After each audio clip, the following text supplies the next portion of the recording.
Hello, people. Today here, Fanny Anzai interviews second meeting with Nate talks to you, to me today. Thank you very much, Nate, for coming. And what you gonna talk about today? Let us know. Today we're going to be talking about, do people need God to be good people? Well, I don't think so. What do you think? Well, I see this argument put forward a lot online, and let's just like cut to the chase, which is that when people say that you need God to be moral, they're not talking about Hinduism. They're not talking about Sikhism. They're not talking about the ancient Greek religion. They're talking about Judeo-Christian values like 99% of the time.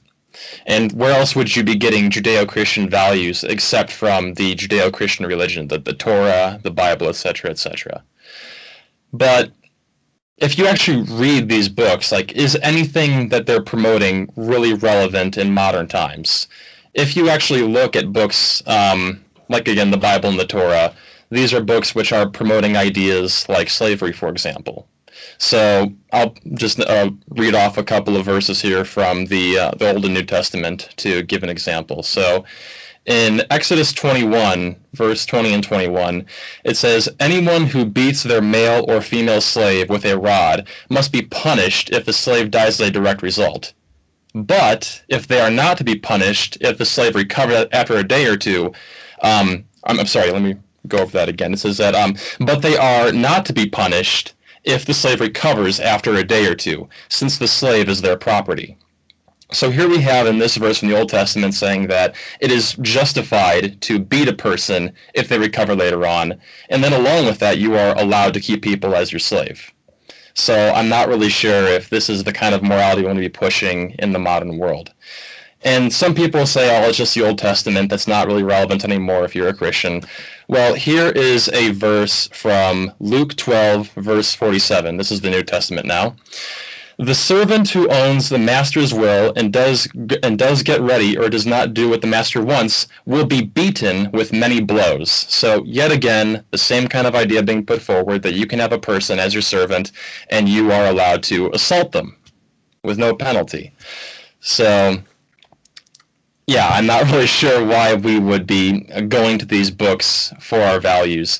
Imagine for a moment if you were to find out that a country had laws on the book that allowed this kind of stuff. If you were to find that out, you would call these people primitive, you'd call them authoritarian, you'd call them savage. But for some reason, when it's in the form of a religious book, now it's okay. Yeah, just need to be in name of God to make it moral. Mm-hmm. So yeah, that is actually something we kind of brushed very superficially in the first conversation about objective morals, and we talked about how would be such a long conversation could give an entire show, and in this middle term, it happened the decapitation in France and entire new conversation online about how religious people have the freedom to kill people when they feel offended. Yeah, I did say That that. is I believe it was from the Prime Minister of Indonesia. The former Prime Minister of Indonesia went on like a long rant on Twitter, and I think it was like during part 12 of his Twitter thread, he said that yeah, Muslims have the right to be angry and kill, like essentially advocating for a mass genocide of the French for the actions of people in the past. amazing. It's crazy. Just repeat this quote. So no, and my point, I just talked to David Silverman recently after that happened, and we were pointing out how we lack some type of a movement, an atheist movement that would be calling out for this and highlighting like that, putting this in the spotlight, saying like this is why we need more atheism. That's why we need more secularism, because people should not be uh, feeling right to do immoral things, claiming they have the moral standards. Mm-hmm. I think that breaks the entire, at least that breaks the entire conversation from like even the people that wants to apologize nowadays say like, oh, there is some type of morals that come from Judeo-Christian values. Like, I'm sorry, but I love David Silverman has pointed this 7 years ago, 8 years ago, in one of his speeches when he says, what are the commandments, punishments when you break those rules? Mm-hmm. They are all death. So there is no morals coming from any religious morals or religious standards because they all punish people, killing people. Oh, yeah, no, the Christians have reformed. Yes, that is the only thing they can claim today, that we also have talked about how it's necessary to reform Islam. It's Mm-hmm. urgent, currently urgent to reform Islam. And there is a lot of discussion of people that believe it's possible or not. I believe it's possible because we have done it to other religions. Mm-hmm. But of course, if it doesn't happen, what is going to happen? The religion might die, might evolve to something else, or create some new religion. That's how Protestants began to from Catholics. Uh, uh, so the entire conversation on objective morals, I think, needs to be laid on the definition of what is objective morals, because I see a lot of people uh, disagreeing on is that possible or not, and I might be able to defend both sides depending on what you define as objective morals. So I do think we all by ourselves can realize the best way of living is to respect each other's property rights, their body and their properties. And, and that's just very simple, as George Carlin has mentioned before in jokes. We just need to don't kill, don't steal. It's just like respect other people's bodies and their properties. And the line of this duty and rights as people, as citizens, as humans, that we should all just see each other, uh, it's a very subtle bubble. So as soon as you cross that line, as soon as you poke the other person's property rights, body and property, you're giving them the right to do the same to you because you already popped your bubble. Uh, Mm-hmm. and that is very simple. So those are simple principles that can be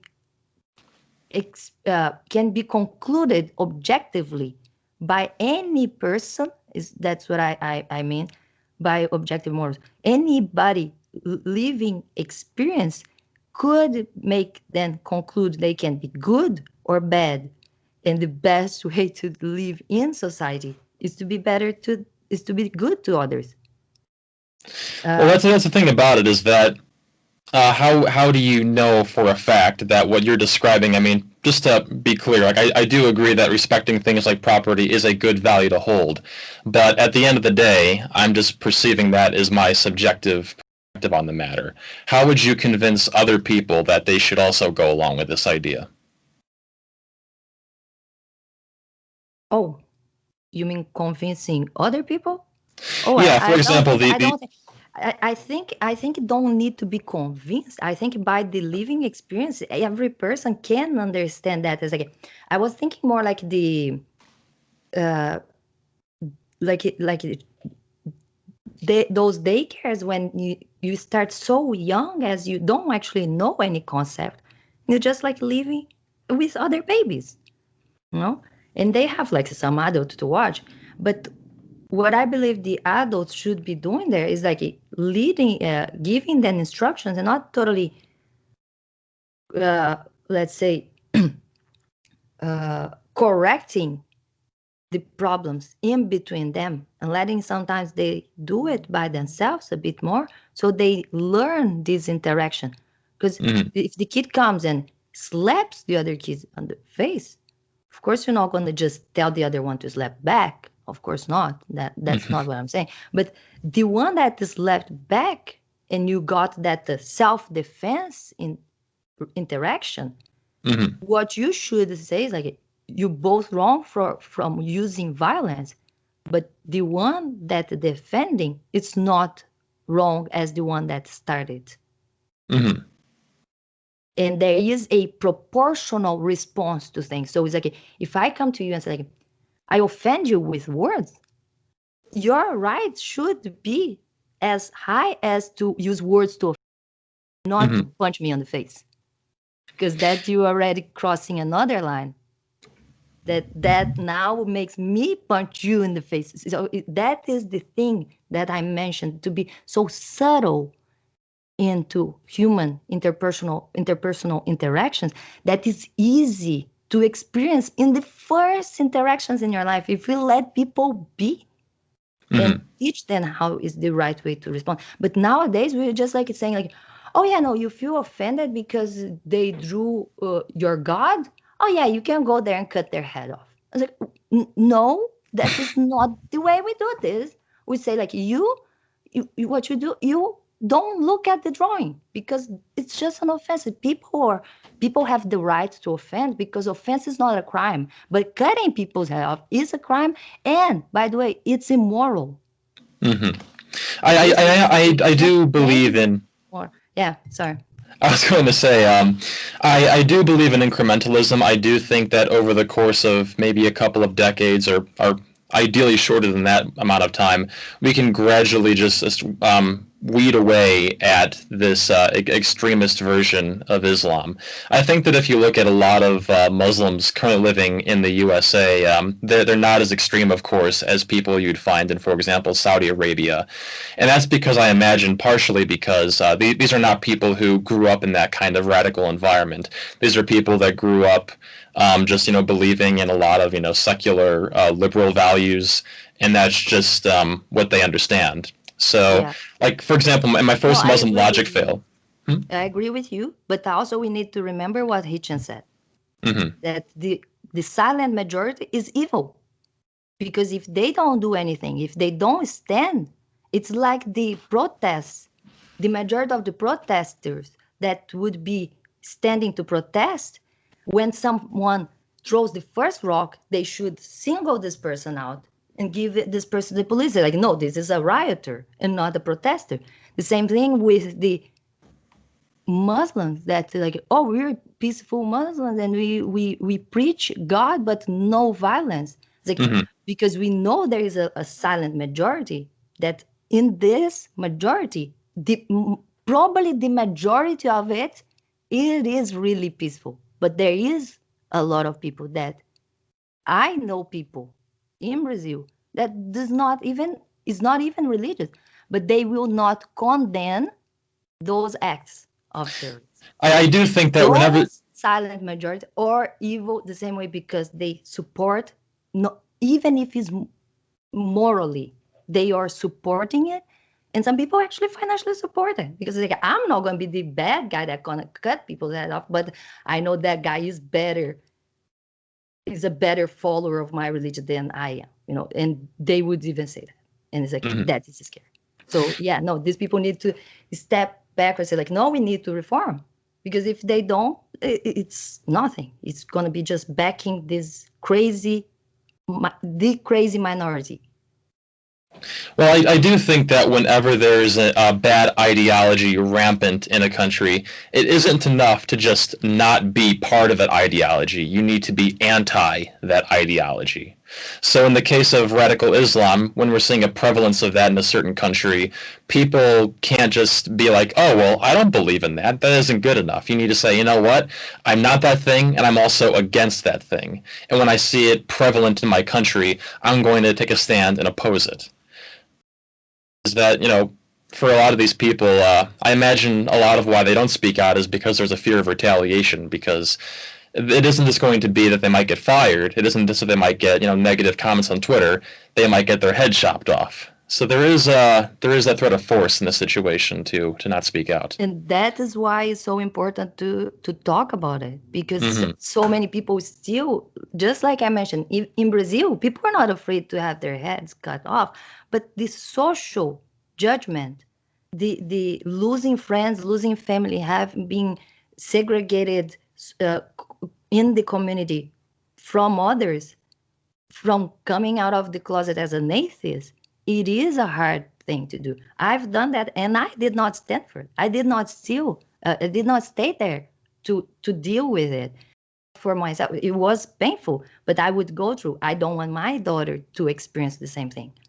Mm-hmm. And so even if it's like violent or just social judgment, segregation, I think it is important to say what is better to have a something that people still don't believe exists, like liberalism. I don't think this would work because nobody has done it. It's like, yes, because we are as species, we are evolving still. A lot of things we never done before, we're just doing it right now. So yes, we are going to become more liberals, probably more libertarians, I hope so, and start doing better things that we have never done before. For example, not believing in God to have morals, Mm-hmm. because we have reached the point that's like, oh, before we believe we needed God to have morals. Now we know we don't. So we stop believing. Oh, we can keep the traditions. Want to keep the mosques, the church, the books. I hope they do it. I'm not for breaking anything from the past. I'm not from destroying history. I'm not from for for burning books. Much the other way. I think they should read, and maybe they would stop saying they take their morals from those books. They would actually feel ashamed of saying that. Yeah. Okay, so you really read that and you do, like, no, at least you like tell me that you like it's the list of things you're not going to do it. Mm-hmm. you, Well, you in do terms of what's morality. happening in France right now, I suppose the best way to push back against extremism is just to have this policy of, you know what, I don't care what you people do, I don't care how violent you get, we're just not going to stop being vocal about our opposition to your ideology. And I think that over time, this overall exposure to criticism might help these people just learn to accept it. If they realize that no matter what they do, people are just going to keep being critical of these beliefs, eventually they'll realize that, you know what, this is a country where we accept free speech and we can criticize back, but we can't react with violence. Yeah. No, I think it is the right way. I think it has to be, uh, let people definitely use their free speech completely. No censorship on the too provocative thing, because that is the way to actually have people shown their, uh, all their biases. For example, like one of the things I usually point out, like I would not like to have laws banning racism, because I would love people to be able to be racist. I would love to. I would love them to be able to show their racism. So now I know who are the racists and I don't need to deal with them. In Brazil, they have made a bunch of laws that they punish people from even saying things that probably are not even racist sometimes, but out of context can be taken, and be punishing people and making the races hide, so it doesn't fix the races at all. Mm-hmm. And now I can't tell who the races are, and they exist still, somewhere, because apparently there was such a problem they had to even make laws for it. I agree with that partially, and I also disagree with it. So the part I agree with is that I'm a free speech advocate. I think that if you have an idea, no matter how horrible or how good, you should be allowed to express that idea. With that Yeah. being said, though, I don't think that you should be allowed to put racism into practice. So let's say, for example, you own a business and you hate black people. Let's say that you don't want to hire any black people at your company. I do not think that you should be allowed to do that. And I know that there are some people who say, oh, well, it's their private company. Well, my response to that would be, why should I care about that? We Mm-mm. believe that racism is a horrible I idea. We believe that it ruins the but I world. don't Why know should we how. respect that?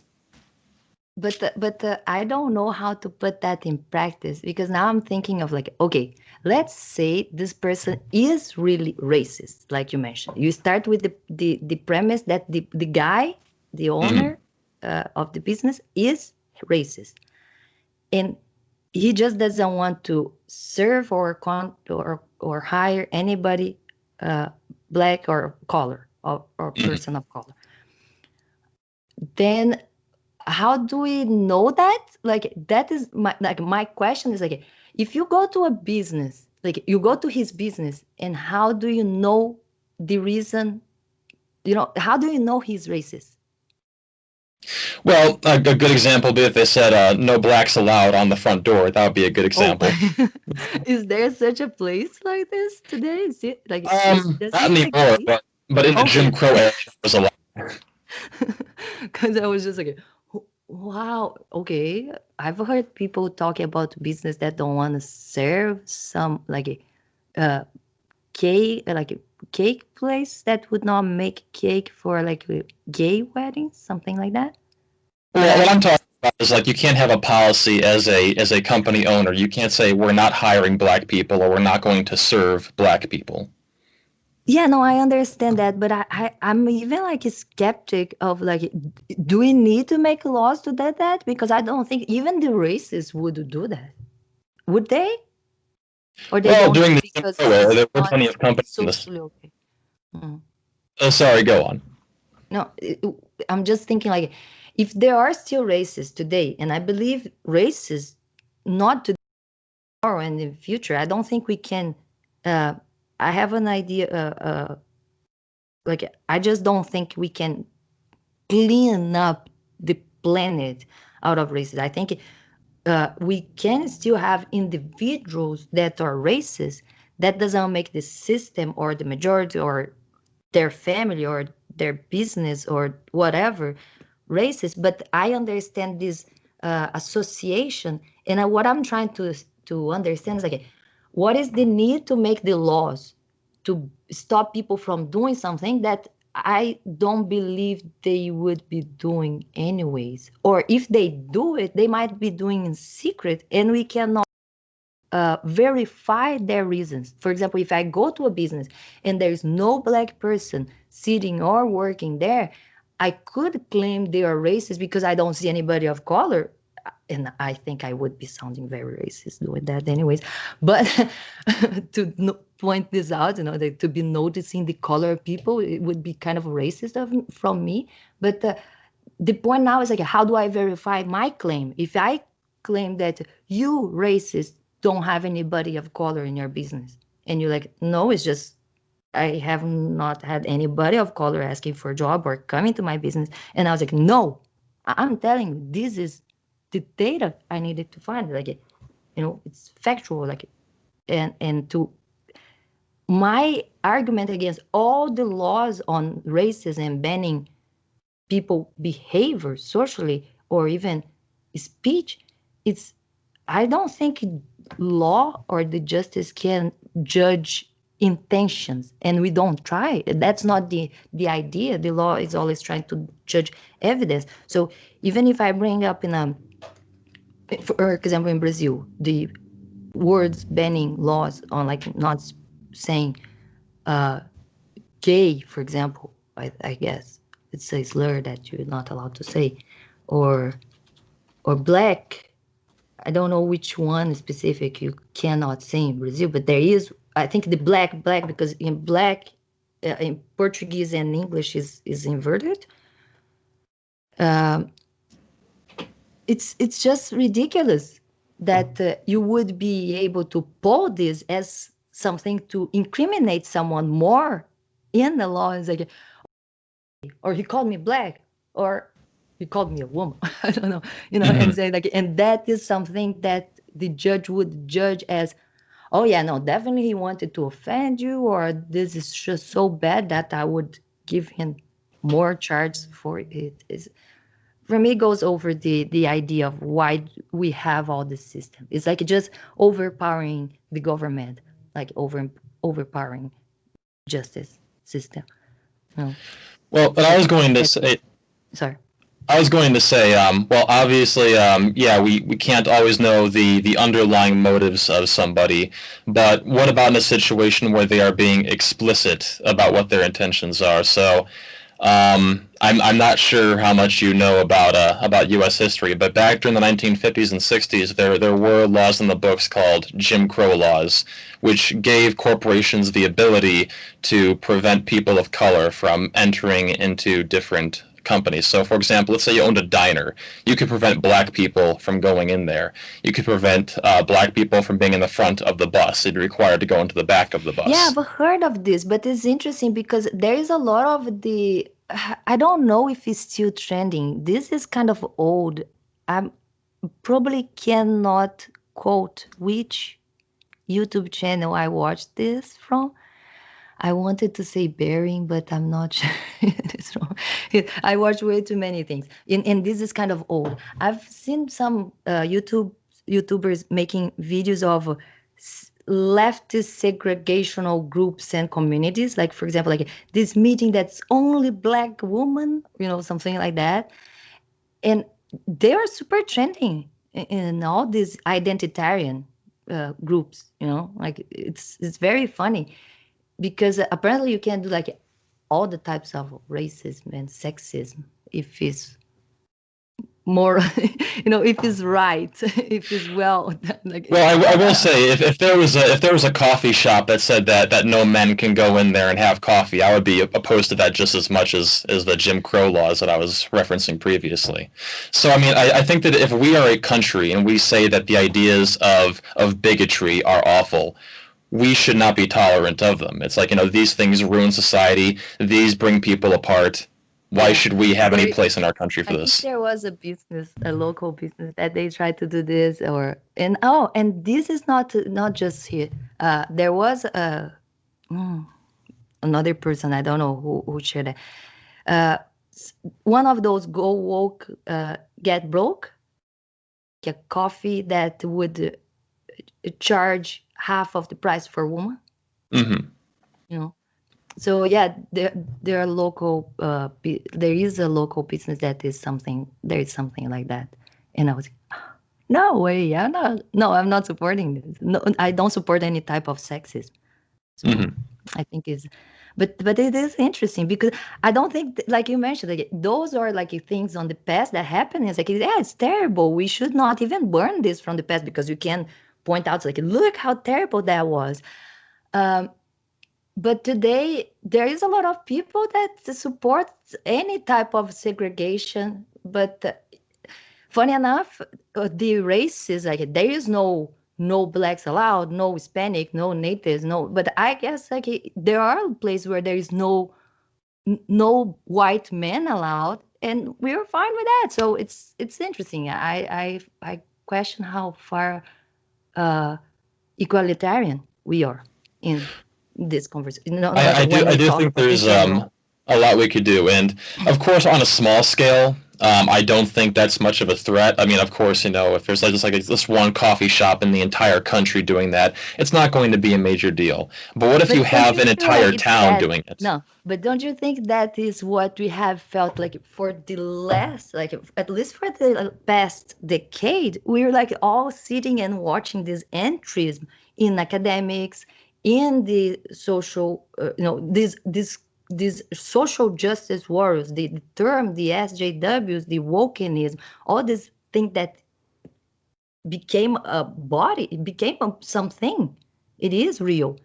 It comes from that idea that's like that's okay, they just trying to do Oh, they to be have to clear, be I'm not saying safe. it's okay. What I'm saying is that No, but enabling that it was the could get bigger.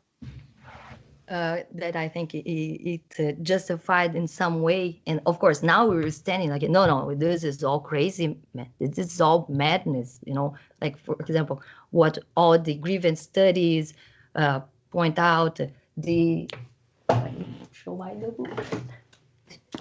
cynical theories, and James Lindsay and Peter Boghossian and everybody trying to like, can we all curious about truth, but how far is truth? How much is constructed? How much is this? Uh, we need these lenses, all of those things that are almost like I don't know. It's like for me, it's a little mythical. A lot of the problems that have been approached by the uh, social online. What are the problems? Like the activists online are fighting. The third wave feminism and on and on. Mm-hmm. Yeah, I'm not really sure where to go from here. I kind of feel like we've veered off the original topic about reality, so I'm not really sure where to go from here. Yeah, no, that's fine. Let's bring back, because I think it's I think trying to wrap all together is we all trying to talk using scientific standards, trying to analyze more data. We're all curious about finding some type of truth Mm-hmm. in reality, a common reality that we all agree, and then find solutions for the problems. That's why the conversations are so inflamed. People are so polarized and kind of like falling apart into bubbles that they cannot communicate. And we're here like trying to bring all this together. It's like, because this is all basis for what is moral. When we talk about just individual property, body, and properties and rights, we are talking about a lot of people want to set who is the ruler. Most of people would say is the government, the state, because in somehow it is the government state that took the power of the church, and the church would be more the social ruler. But people trying to do that with different bubbles every day, many more different and split from each other and apart, and that is just causing more problems, because when we like, okay, this group just agree with themselves, so they segregate them. I think what's happening is like the speciation like in the evolution of ideas, because people segregate enough to to change those ideas apart from the original that far, and now they cannot deal with each other anymore. Reproduce. I think a big part of the issue is the way that social media functions. I think that the way that algorithms are designed to just keeps giving you more and more information, not that challenges your beliefs, but rather what reinforces what you already believe in. Because naturally, people are usually uncomfortable hearing that they're wrong. So social media, wanting to make a profit, they're going to just keep sending you stuff that's going to keep you on the platform, which is going to be, again, stuff that reinforces your biases. So I suppose part of the solution could be trying to encourage social media to have a much more neutral approach with how they run their algorithms. As to how you'd actually get that accomplished, I'm not totally sure. Of course, social media companies just want to keep making profits, so they're going to just try to do whatever they can to feed your attention span. Yeah, I think there are so many levels of thinking in this thing, because it's like when you talk about what they're trying to do is to fulfill you as a to make your experience better, and as Mm-hmm. a client and as a business person, I understand them trying to deliver you the best experience. That's fine.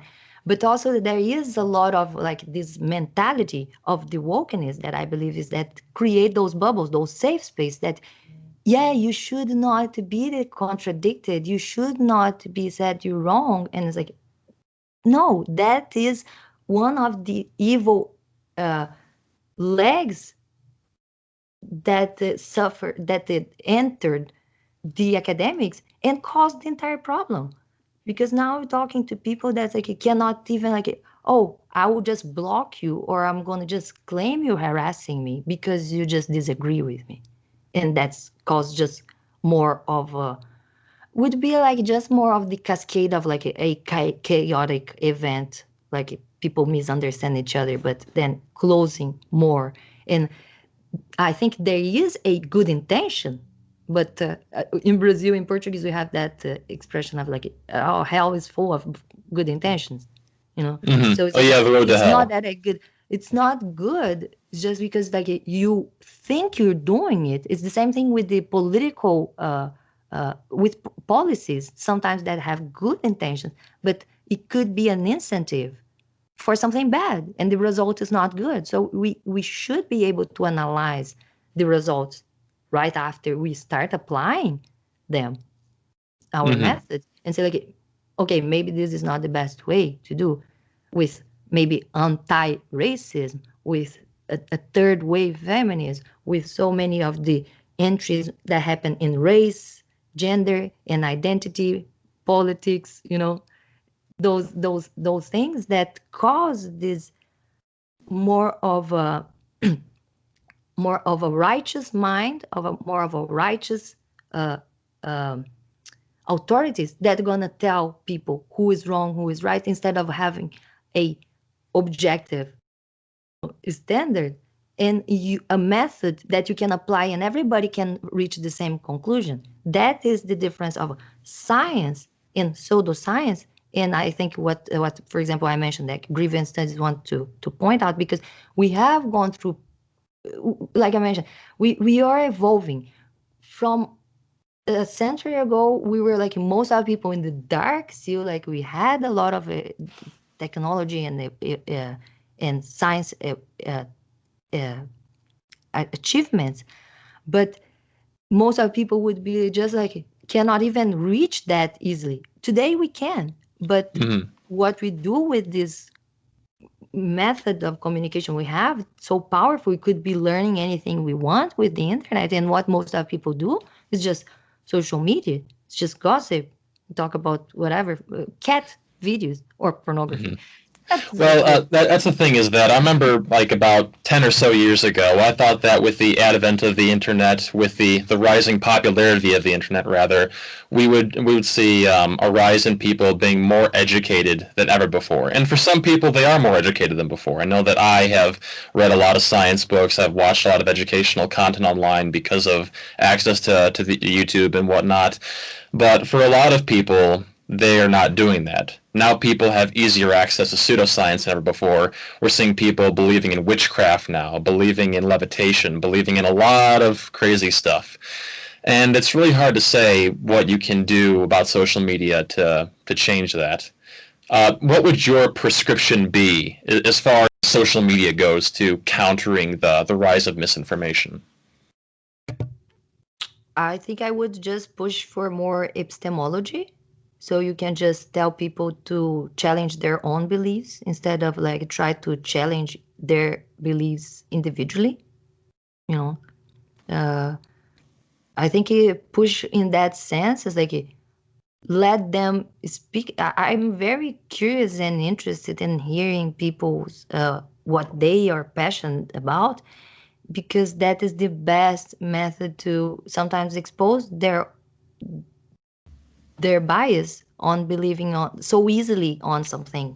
you know Mm-hmm. Sometimes you're just like, okay, how do you believe that and how do you know, and you keep just on the why and how, and try to ask like, okay, so what are the sources against it. Mm-hmm. And most of the people are going to end up in that point saying that they did not check anything that would contradict. I think it's a good way to sometimes approach people very, because you see, like, if, for example, when someone like goes to church and they just met Jesus and they need Mm-hmm. to teach you that, and Jesus is so amazing. It doesn't matter what you say that Jesus doesn't exist. You should just like, okay, so what about the other amazing prophets that also exist? Have you met them? Mm-hmm. How sure that is Jesus and not Muhammad or whatever. Okay? And sometimes these smart ones, yeah, but because we're not going to save the world. That is something amazing. Because, like, yeah, there are people you can actually show them the entire math and they're going to refuse. That is definitely not the way that we have taught people or changed people's mind.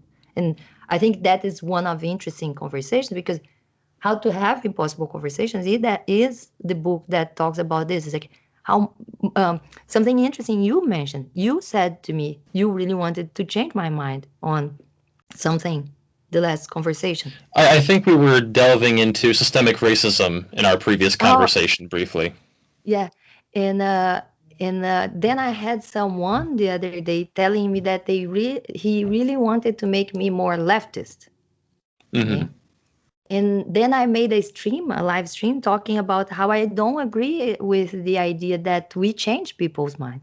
I actually have read that book, and from that book, it is a good way to actually, um, I would not say change people's mind, because they need to be interested to change. It's the same thing as like how you help people. It's like, oh, only if they want help. Mm-hmm. You could try to help people. If they don't want, if they refuse, you're not going to be able. So it needs that first step from the its own person to challenge their own beliefs. And from that point on, if they manage to just, there's no right method to do, but just do it. Just like, what would I usually like to do that, just because for me it's like I'm curious to know what other people know and I don't, and I'm very curious to know if I'm believing something wrong. So I'm like, okay, what would make me change my mind when I believe something, and I try to argue in that sense against my own belief. Mm-hmm. So I don't think, I think the only way is like that, to maybe tell people like, and sometimes to just confront them with the ideas like, we all have believed something wrong at some point strongly, and we could have died with that wrong, but I'm trying to solve as much as possible until I Mm-hmm. can die, just like knowing better reality. The concern that I have, well, first of all, I totally agree that I think it would be good if people were more open to hearing different ideas, if people were more open to having conversations with people that they don't agree with. My question would be, though, how do you incentivize people to do that? Because if you look online, you see that, I mean, anti-vaxxers over the past 20 or so years have skyrocketed in popularity in spite of their ideas being so demonstrably untrue. We're seeing the rise of groups like QAnon on the internet. And it seems like, I mean, you can tell people that they should engage in more critical thinking, they should engage in conversation, but how do you make them want to do that, though? That is an interesting question. I don't know. I think we are going through this moment right now.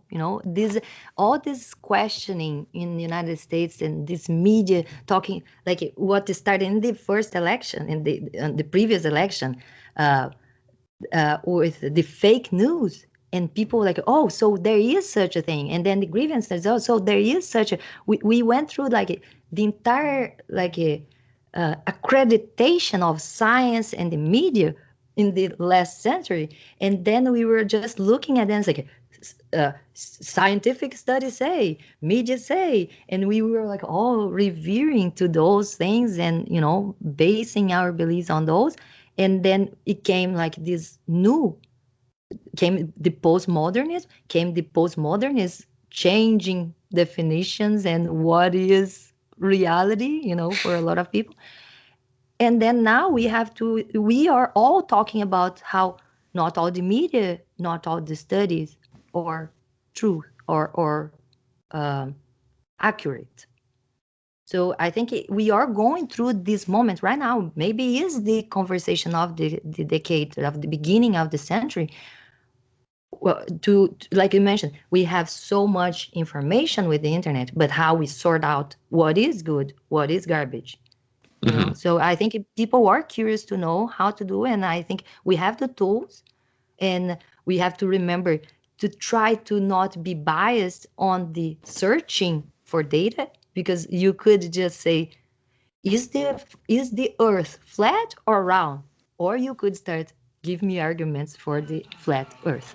So we always need to try to step backwards on the presuppositions. For example, like, uh, there is a God, because some people just come like, look everything. There is a God. There is a creator for everything. No, the first question should, is there a need to have a creator? Mm-hmm. Because if there is, epistemologically is broken, because it's more complex than everything, and who create him. So and there are so many little things that we can break into simple conversations, but sometimes people are just not curious. Why? Because, yeah, What do it's you think difficult to about be wrong. What do you think about Facebook's prescription so far of trying to have fact checkers who will mark certain kinds of media as untrue? Do you think that approach is effective or even desirable for countering No, fake information? No, I actually think the entire fact checking online was a joke because it was like, oh, we're going to start censoring things online when we have talked about how it's bad censoring things in real life. So the internet is just an extension of real life. We should not be banning things. It's like people should be able to read the onion, and people do that and they still use that sometimes seriously as an argument, and like, okay, some people just don't know this is a joke. Whatever, let people be wrong. We should not be protecting people so bad, because then that is the slippery slope. I'm going to protect you from the bad news. I'm going to protect you from fake news. I'm going to protect you from yourself. So, like, and how that line is going to be drawn is like, it starts with the speech. We should be all standing like, no, I don't trust anybody to tell me what is true or not. Just leave the thing there. There are people saying vaccines are bad. Too bad. Some people are going to believe and probably going to pay the consequence of it, but freedom, yeah, freedom is people die, So but so we all die. so what if the allowing anti-vax content on social media is that more children end up dying from diseases like measles? Is that a consequence worth paying?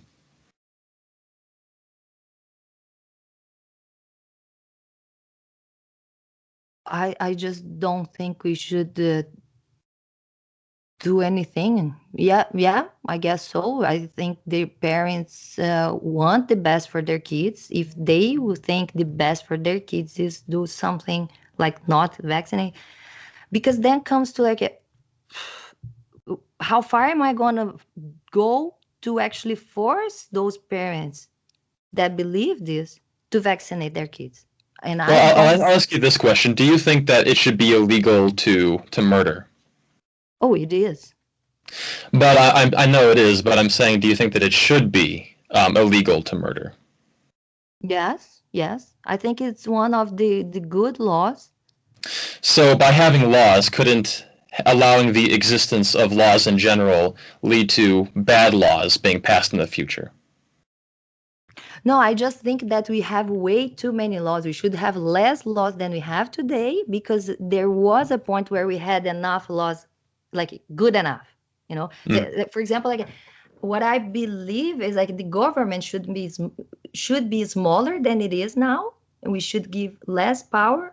For example, when people start talking about LGBTQ issues in marriage, I was like, but this should not be something that the government should rule. The same thing with the health. I don't think the government should rule health. I understand in Canada, United States, many constitutions have law, public health, laws. But I even disagree with a lot of things that would cross the individual rights. Uh, Here's a question regarding that. Are you familiar with a drug called thalidomide? Sorry? Are you familiar with a drug? Am I coming through clear? Yeah. Okay. Are you familiar with a drug called thalidomide? I believe it's thalidomide.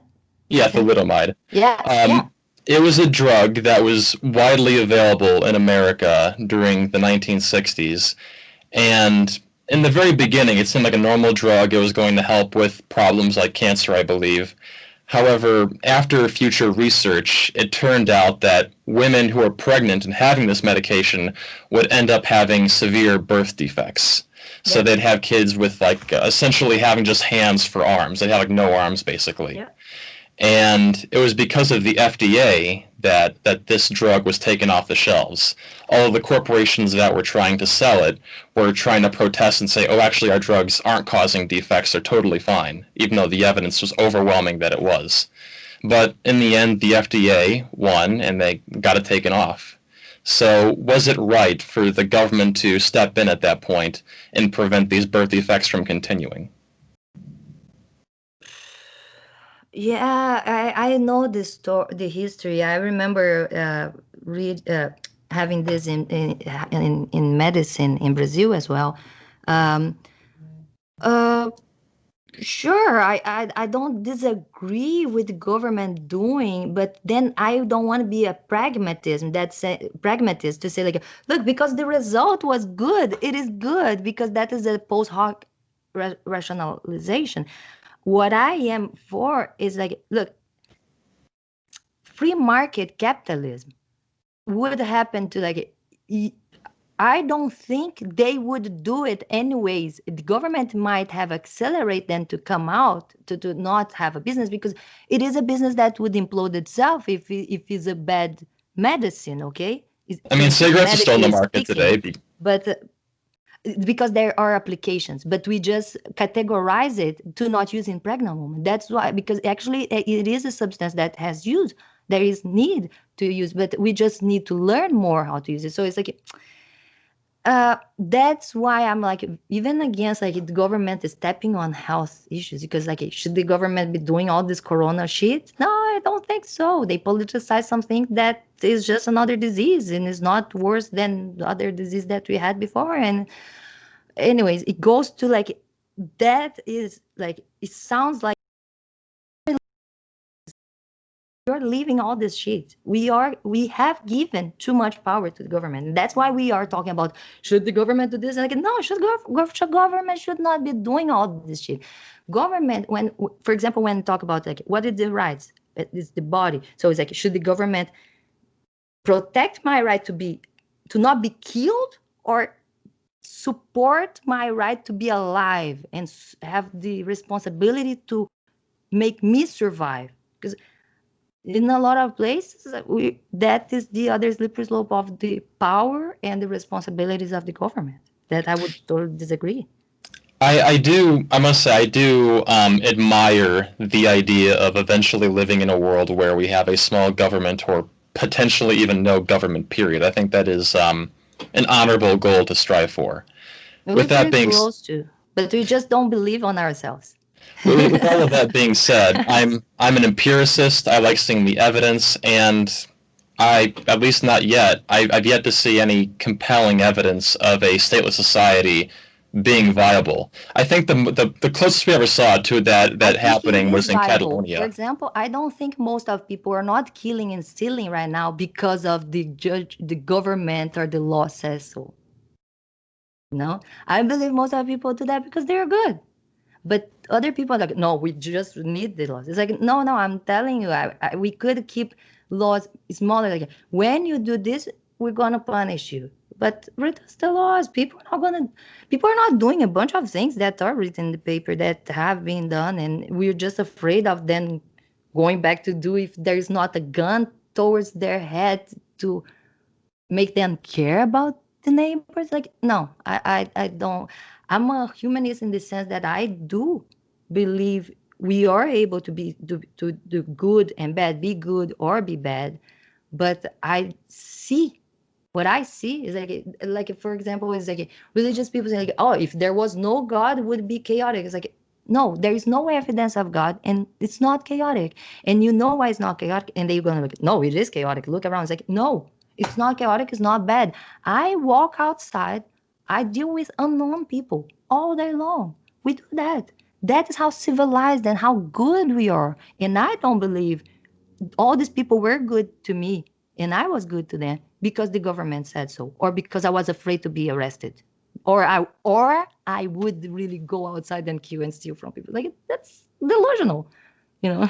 Well, I think part of it is socialization from a young age. You know, having a good family structure, having good peers, having a quality education that tries to frame your outlook on life. I think that without those things, that's going to make you more prone to criminal activity. Like I remember I mentioned in our previous conversation, having single mothers that can lead to more violent behavior.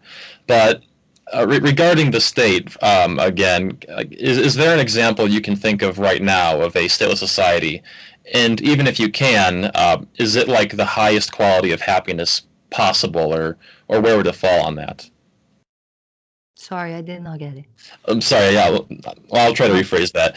Um, can you think of any current existing examples of a stateless or virtually non-existent state currently in the world right now? Oh no, that's why I mentioned in the conversation with Sargon. I think that is one of the points of like we have not experienced a true, real free market capitalist the same way we have not experienced a true libertarian government. But that is the next step.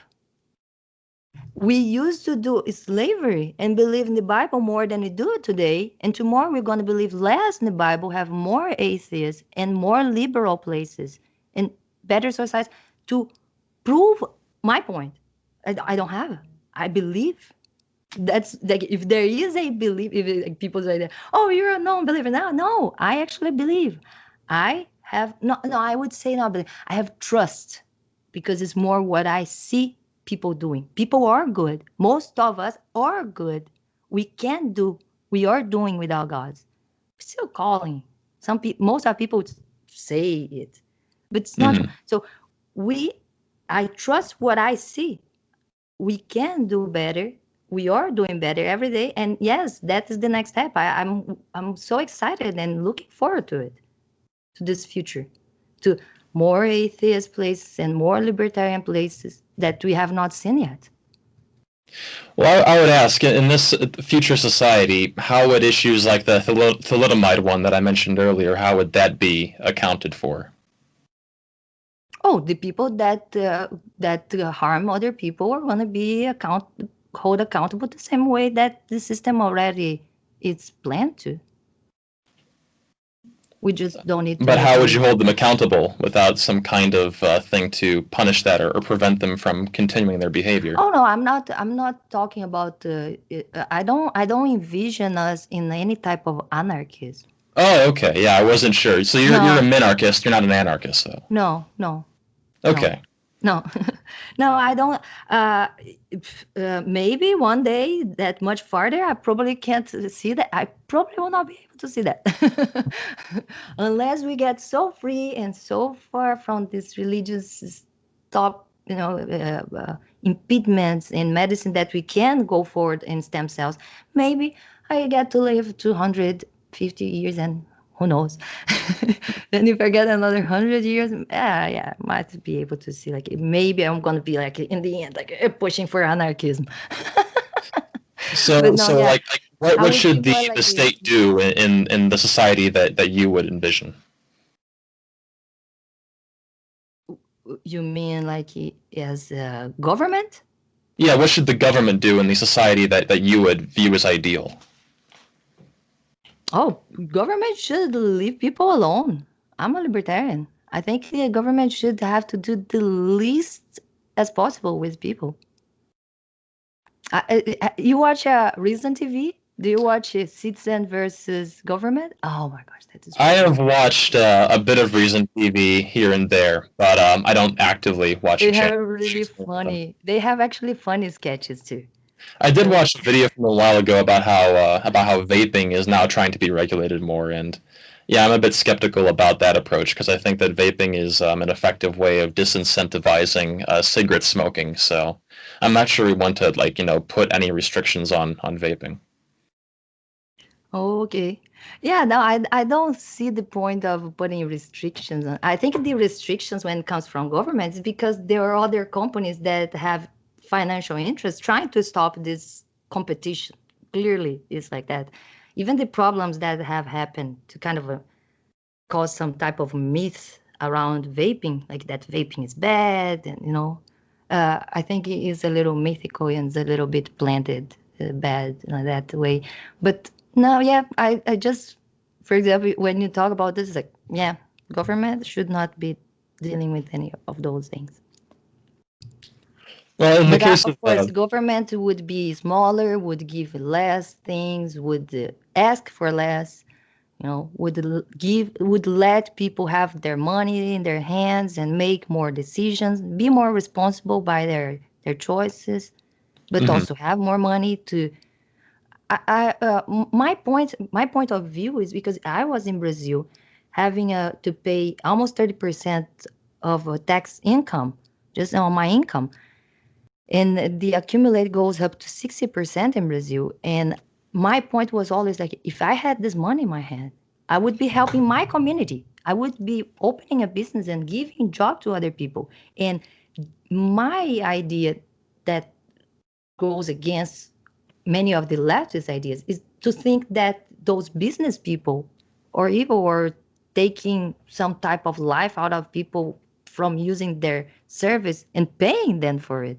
I think I love Michael Shermer. He talks very well about the capitalism and these ideas too, and how increases everybody's life. And I always felt that, like, look, the government is taking all these thousands of reais from me every year. And if I had this amount of money, I would have opened a business. And a lot of families would be living under my help. We would be all growing together. So it's like, now I'm going to economics, but it goes through the idea of social economics would be completely government out of it, the same way that we would have to make sure there is no corporatism.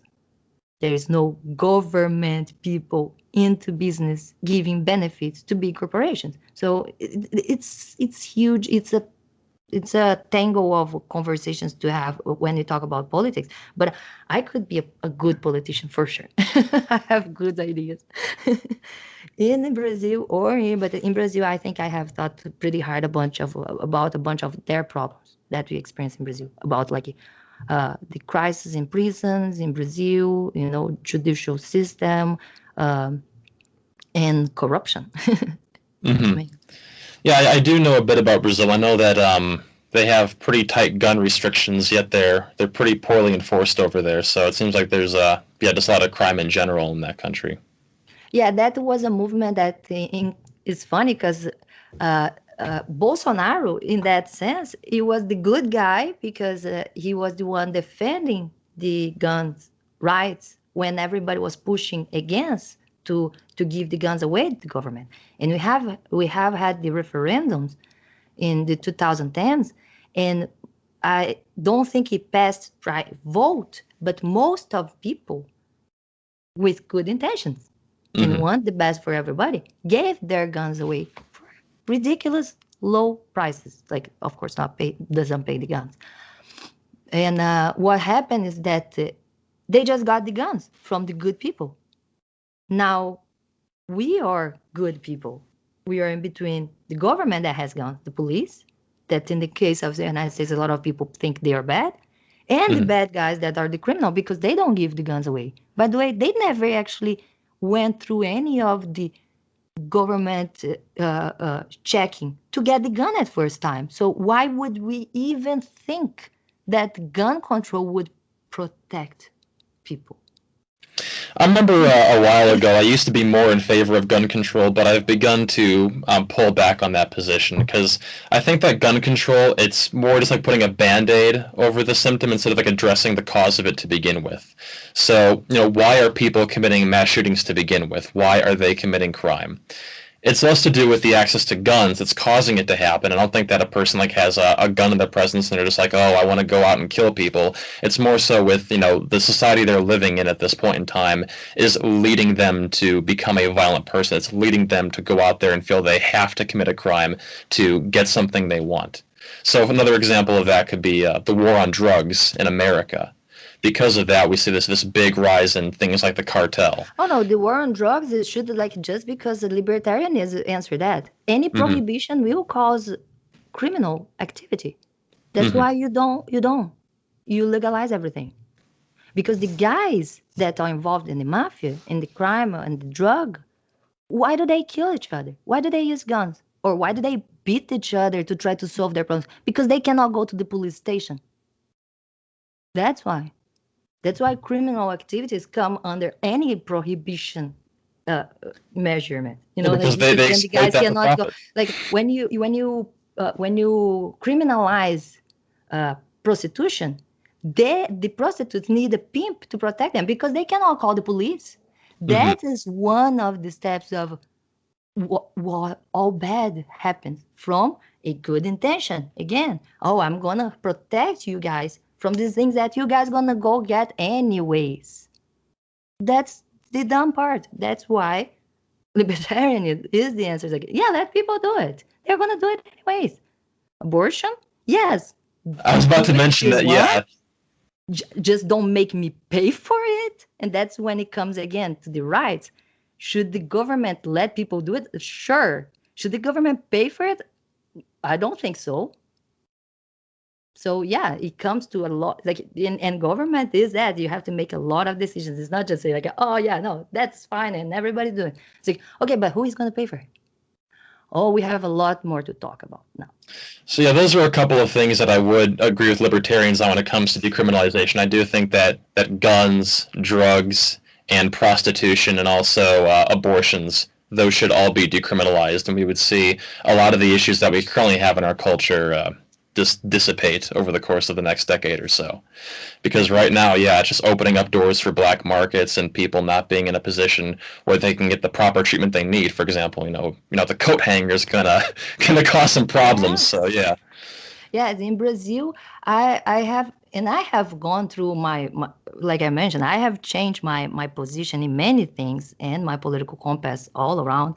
I have been at some point that I was against abortion, and and I'm totally for abortion. I have a kid. When I was pregnant, I was arguing with people about like supporting abortion, and they're like, "You evil." I was like, no, I know how hard it is, and I don't think anybody should be forced to go through this.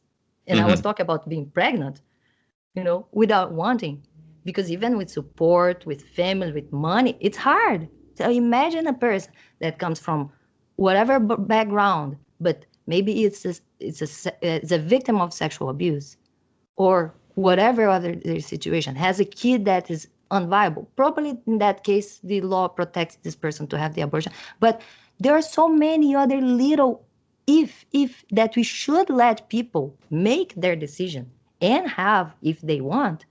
I'm not saying the government should pay for 19 abortions of those leftists making a big pro-abortion thing and to kill kids one day before being born. No, because then I think you should have, if we're gonna put money in that, let's put money on trying to take these people that are almost like with a formed baby to adoption, because I bet there are a lot of families that would love to have kids just coming out of the womb. So it's Mm-hmm. like there are solutions for pretty much everything if we can sit and talk about. I was going to mention also, I think that the access to birth control and abortions would also address some issues in the black community. So imagine, for example, let's say you're a 20-something-year-old black woman, and you don't have the best education, you don't have the best job prospects in the future. It can be hard to get by in life. So imagine one day, maybe the condom breaks, and next thing you know, you're pregnant. Well, a child costs a lot of freaking money to handle. It costs a lot of money to feed them, to clothe them, to bring them to school. If you have that access And to an takes the abortion, person and takes the yeah, it's like a person, like a like because that is like if talking about having a kid to like everybody is watching, it's like you stop your life more. Even if we want to say like, no, it's not that we're gonna leave your life for a kid, of course not, but there are crucial years that mm, that kid will need you, and those years it's you and your partner, or really want your kid to be just raised by the system. You don't. Most of people don't. After you mhm. have your kid, you want to give attention, and that's what it changed, I think, in the sense. Oh, speaking of her, it changed. He's like, she got me a present. Here. Oh, She brings me yellow flowers every day when she comes oh, to that's my sweet. birthday. Are you gonna So yeah, just I'm gonna let you say something, and I'm gonna give her. all right? Yeah, I guess we have to cut this short again. So yeah, mom issues going on here. So yeah, if you want to find more of my content, pretty much all of my social media is just called Nate Talks to You. So a couple of platforms I'm on primarily YouTube, I'm on Facebook, I'm on Twitter, I'm on Patreon, and yeah, I'm going to be making a video in the next month or so about Ben Shapiro and covering more issues that I see with some of his points of view on certain topics. So yeah, I'll see you around. Mom, I can't hear your friend. Thank you very much for. Friend, Oh, you Mom. want to hear too? But he's not speaking right now, okay? Just a second. So we're going to cut short here, but yeah, Nate talks Mommy, to me, and not here. go check Nate talks to you, and we're gonna have other conversations about other subjects, and check it out. And thank you very much for watching. Thank you very much for coming, Nate, and see you guys next video. All right. See you Say around. bye bye. Bye. Gonna stop recording here.